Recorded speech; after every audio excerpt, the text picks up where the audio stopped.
everybody, welcome back. I'm Steven. This is Northwest Small Batch Brewing, and today is an interesting one because I'm going to do something I would never normally do, but somebody that I work with at my day job asked me if I could make a non-alcoholic beer, and I'm not sure it was such a good idea, but I'm doing it. He paid for all the ingredients, so now I feel kind of guilty if it doesn't turn out good, but we'll see what happens. I'm going to use the claw hammer method, which is where you make a normal beer that's 5% or less ABV, and then you basically rinse the grains a second time, and that rinsing is your NA beer. It's basically like a party guile, if you've ever heard of that. So I'm going to do a cold brew coffee stout. I've already made 5.5 gallons. I will post that video up here if you want to see that.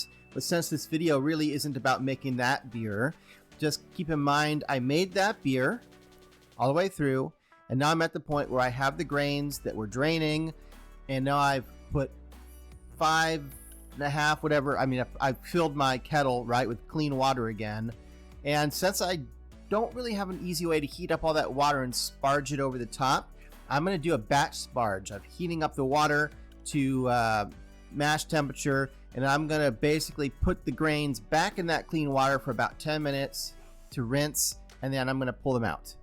And that's it. That's all it gets, because you really don't want a whole lot of sugars for an NA beer. Just enough for some fermentation and to get some flavor. So let's head over and I'll show you what I'm doing. All right, so a recap of the grain bill, starting off with 6.5 pounds of UK Maris Otter Pale Ale, 1 pound of roasted barley, 300 Lovabond, 1 pound of caramel 60, half a pound of debittered black malt in the 550 Lovabond range, 2/3 a pound of chocolate malt, somewhere in the range of 350 Lovabond, 3/4 of a pound of flaked or rolled oats,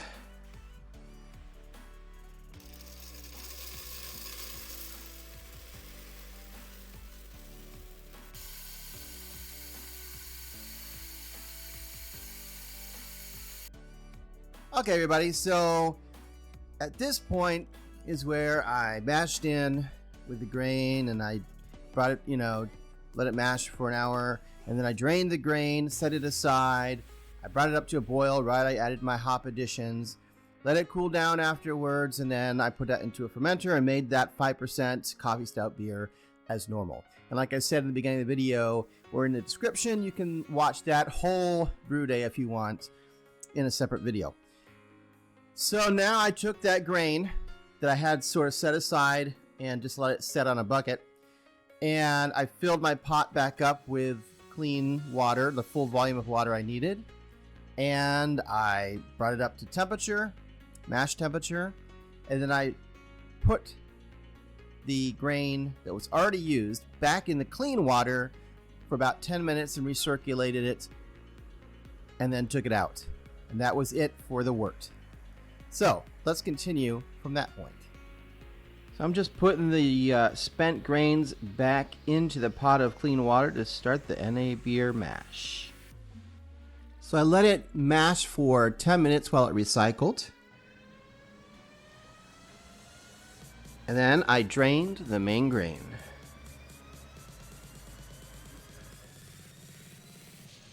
So I brought it up to a boil and added the one and only hop addition for the full 60 minutes, 1 ounce of Cascade hops. I chilled the wort down, aerated it, and transferred it to a fermenter.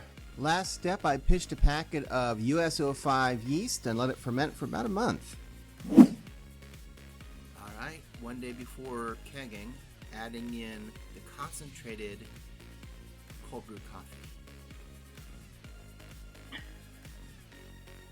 Alright, everybody, so here we are. We're at the final moment. I think my camera's too low, but honestly, I'm just gonna be happy if this beer has no mold and it's carbonated. I'm not expecting more. I don't see anything. I don't know.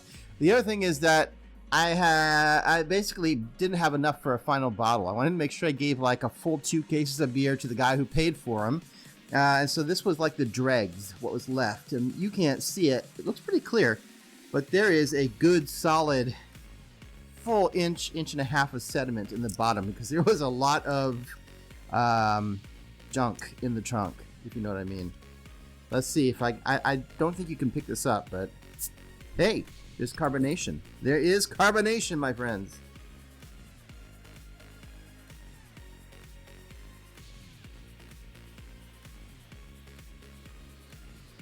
All right, I'm not going anymore because there is so much sediment in this bottle. Yeah. All right, so it's very carbonated, very carbonated. It's not obviously very dark.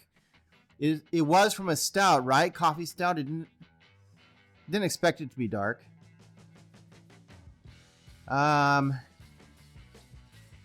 smells a little bit like a young beer. It's a little farty. If I'm being honest, it's a little sulfury,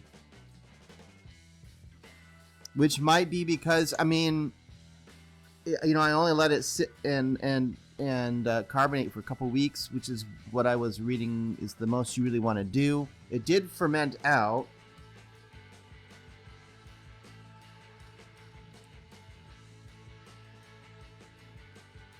Honestly, I mean, it could be a lot worse.